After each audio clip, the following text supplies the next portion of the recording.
सवाल ये है कि क्या इन्हीं में से कोई एक चेहरा होगा जो चर्चाओं में चल रहा है, या फिर बीजेपी यहां कोई सरप्राइजिंग एलिमेंट सामने रख सकती है। इन सब के बीच ही एक और बड़ा अपडेट आप जान लीजिए। दिल्ली की मुख्यमंत्री आतिशी आज इस्तीफा देंगी। ये औपचारिकता भी है, सुबह 11 बजे इस्तीफा दे देंगी अपने पद से। यहाँ एलजी को इस्तीफा सौंपेंगी आतिशी। एलजी सचिवालय पहुंचेंगी और उसके बाद में इस्तीफे की पेशकश करेंगे, यानी कि इस्तीफा वो देने वाली हैं। एलजी सचिवालय जाकर अपने पद से रिजाइन कर देंगी आतिशी जो दिल्ली में मुख्यमंत्री के पद पर रहते हुए बड़े काम उन्होंने किए, और हालांकि शॉर्ट टाइम उनका रहा मुख्यमंत्री के तौर पर, लेकिन अभी जब इलेक्शन हो चुके हैं, काउंटिंग हो चुकी है, रिजल्ट सबके सामने है, तो आम आदमी पार्टी सत्ता से बाहर हो गई है, बीजेपी सत्ता में आ रही है। आतिशी आज सुबह पहुंचेंगी एलजी सचिवालय और इस्तीफा वो देने वाली हैं। अब कब पहुंचेंगी इसको लेकर अपडेट हम ले लेते हैं। शुभ राणा मेरे साथ में जुड़ गई हैं, इंडिया न्यूज संवाददाता। शुभ, कल का दिन ऐतिहासिक रहा है बीजेपी के लिहाज से और आम आदमी पार्टी सत्ता से हो गई है बाहर। आतिशी कब पहुंचने वाली हैं एलजी सचिवालय इस्तीफा देने के लिए? जी देखिए, 11 बजे का समय है और आम आदमी पार्टी की ये जो हार है, क्योंकि आपको याद होगा 2013 में यही प्रचंड जीत थी और 2025 के चुनाव में आम आदमी पार्टी की हार के बाद आज औपचारिक तौर पर आतिशी जो है वो अपना इस्तीफा सौंपने जाएंगे, क्योंकि देखिए अब जो है दिल्ली को पूर्ण बहुमत मिला है और दिल्ली में भाजपा सरकार को पूर्ण बहुमत मिला है। ऐसे में ये एक औपचारिक प्रतिक्रिया होती है कि दिल्ली की जो अभी सीएम है आतिशी, उनको इस्तीफा देना होगा, जिसके बाद से जो है अब नया सीएम दावेदार जो होगा भारतीय जनता पार्टी का वो बनेगा।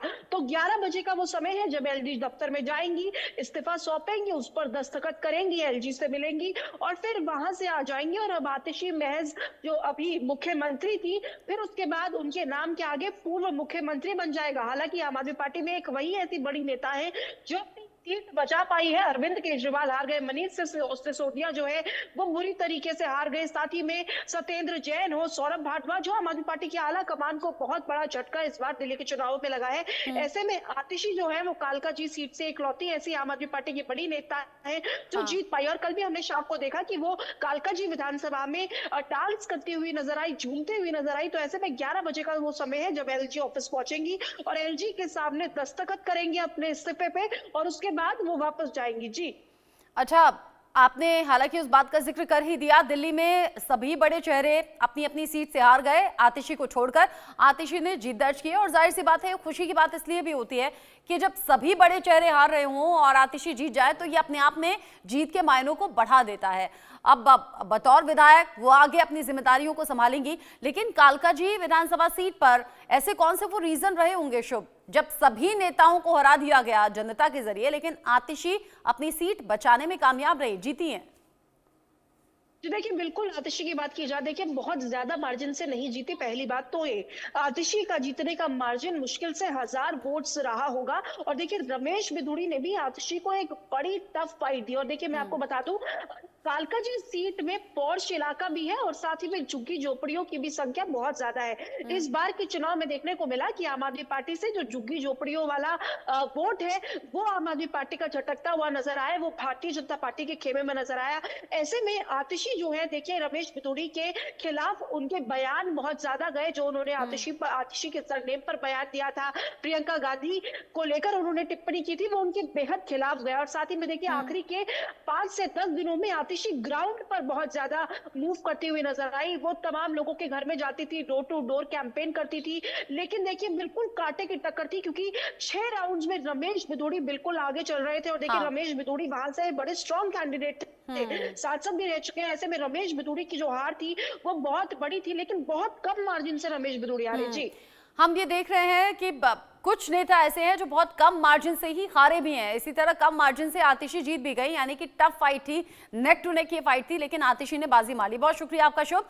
आगे जो अपडेट होगा इस खबर से जुड़ा हुआ, क्योंकि 11 बजे के करीब पहुंचेंगे वो इस्तीफा देने के लिए, तो आगे भी आपका रुख करेंगे। अभी के लिए शुक्रिया आपका।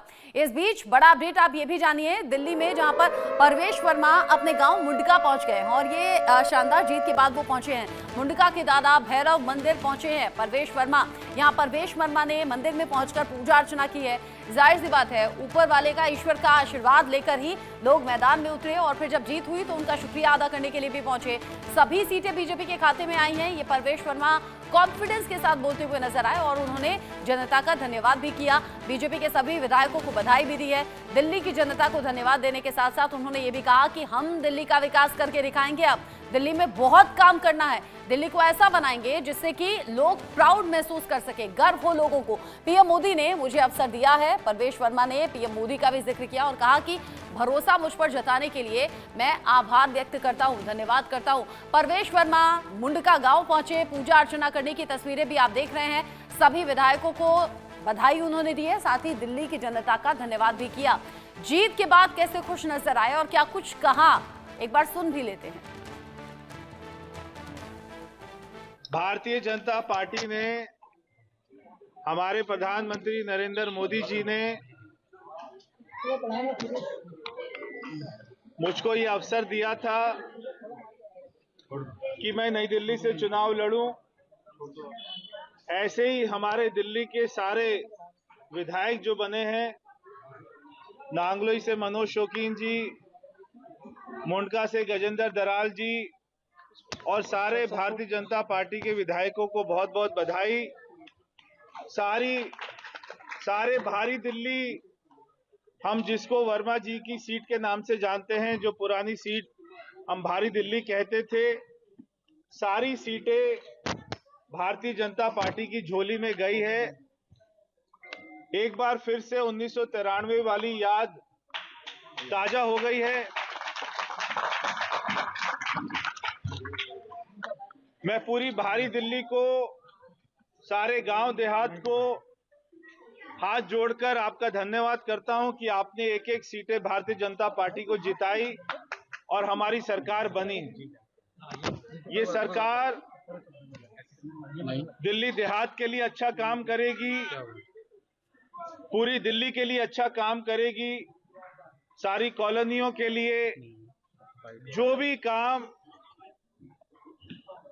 हमारे नेता डॉक्टर साहिब सिंह वर्मा जी के अधूरे रह गए थे, जो उनके सपने थे, वो सारे कामों को पूरा करेंगे। हमारे प्रधानमंत्री नरेंद्र मोदी जी के विजन को आगे बढ़ाएंगे, दिल्ली में लेकर आएंगे। दिल्ली में बहुत काम करना है। परवेश वर्मा सुबह सुबह मंदिर भी पहुंचे, पूजा अर्चना भी की और दिल्ली के लोगों का धन्यवाद किया है और बताया कि कैसे भरोसा जताया गया बीजेपी आलाकमान के जरिए और उसका शुक्रिया अदा कर रहे हैं। कह रहे हैं दिल्ली के लिए अब हम दिखाएंगे कि विकास क्या है, गर्व होगा दिल्ली के लोगों को। इस बीच सुबह 11 बजे बड़ी मीटिंग होनी है, बीजेपी ये बड़ी मीटिंग कर रही है, बड़े चेहरे होंगे शामिल और मुख्यमंत्री के फेस पर इसमें बात होनी है। मेरे साथ में इस खबर को लेकर जुड़ गई है मेहंदी गर्ग, इंडिया न्यूज संवाददाता लाइव। मेहंदी, जेपी नड्डा होंगे, अमित शाह होंगे और कौन कौन से लीडर इस मीटिंग में शामिल होने वाले हैं और क्या आज की मीटिंग में नाम तय हो जाएगा क्या, और अगर हो जाएगा तो सामने कब तक आएगा?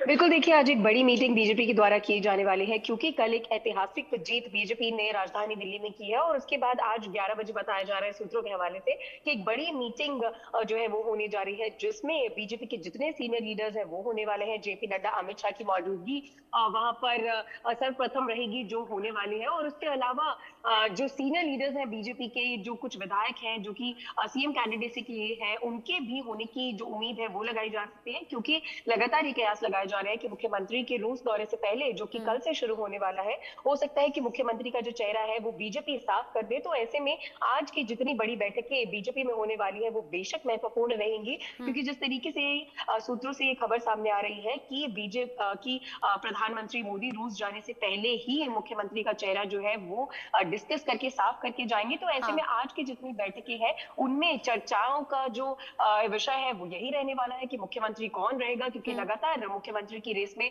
बहुत से नाम सामने आ रहे हैं। 3 से 4 नामों पर लगातार कल से कयास भी चलाए जा रहे हैं, जिसमें टॉप पे अगर बात की जाए तो परवेश वर्मा, जो नई दिल्ली विधानसभा से अरविंद केजरीवाल के खिलाफ चुनाव लड़ रहे थे, एक बड़ी लेगेसी लेकर आते हैं, उनका नाम टॉप पर चल रहा है फिलहाल मुख्यमंत्री कैंडिडेसी के लिए। लेकिन उसके साथ साथ उसके अलावा और भी कई नेता है, अगर मनजिंदर सिंह सिरसा की बात करें, विजेंद्र गुप्ता की बात करें, साथ ही साथ मनोज तिवारी की भी जो चर्चाएं हैं वो हो रही है मुख्यमंत्री नाम के लिए, और साथ ही साथ प्रदेश अध्यक्ष वीरेंद्र सचदेवा, जिनकी अध्यक्षता में 27 साल बाद कह सकते हैं कि बीजेपी का जो सूखा है दिल्ली में वो खत्म हुआ है, उनके नाम पर भी चर्चाएं की जा सकती है, क्योंकि वीरेंद्र सचदेवा एक बड़े नेता बनकर उभरे हैं और लगातार जिस तरीके से बीजेपी ने काम किया है, तो कहीं ना कहीं उनको भी एक प्रायोरिटी लिस्ट पर भारतीय जनता पार्टी फिलहाल रखती हुई नजर आ रही है। तो सवाल अब ये कि क्या इन सभी नामों से एक नाम चुन लिया जाएगा और वो होंगे मुख्यमंत्री, या फिर कोई सरप्राइजिंग एलिमेंट बीजेपी की तरफ से सामने रखा जाएगा और ये बताया जाएगा कि हाँ, इन्हें मुख्यमंत्री के तौर पर चुना गया है।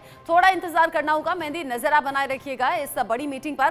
साथ ही साथ मेरे साथ में गेस्ट जुड़े हुए हैं जिनसे हम बात कर रहे हैं। बीजेपी की तरफ से, आम आदमी पार्टी की तरफ से मेरे साथ मेहमान है, राजनीतिक विश्लेषक भी हैं। संजीव कौशिक जी का रुख कर लेती हूँ। संजीव जी, आतिशी जीत गई हैं, आज औपचारिक अपनी जिम्मेदारी भी पूरी करेंगी, इस्तीफा देंगी, लेकिन विधायक के तौर पर आगे जिम्मेदारी संभालेंगी।